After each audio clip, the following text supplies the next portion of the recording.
Bu yalangoyoqni nimasi yoqib qoldi? Tavba, gaplashib turishini qara. O'zi yo'lingni zo'rg'a topib yurasan-ku, yana nozlanib gapirishga balo bormi? Ertaga shaxsan dadamning o'zi sizlar uchun tug'ilgan kunim sharafiga ziyofat tashkillashtiryapti. Hammangizni taklif qilaman. Dadamning shaxsan o'zi.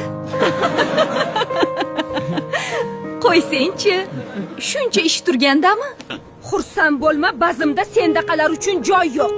Restoran egasi ham senga o'xshagan bechoralarni kiritmasligi aniq. Restoran. Shunday qasrday uying turganda nima uchun restoranda qilasan? Seni tug'ilgan kun bazmini har yili uyida katta qilib nishonlaydi deb eshitgan edim. Rostdanmi? Uyingga boramizmi? Qanday baxt! Zo'r-ku. Menga hovlidagi bazmlar juda yoqadi. Dadam aytganimni qiladi deganding-ku. Menimcha yo'q demaydi. Albatta bo'ladi. Dadam doim ko'nglimga qaragan. Ertaga hammani kutaman. Endi nima qilaman? Nimalar deb qo'ydim. Bugun juda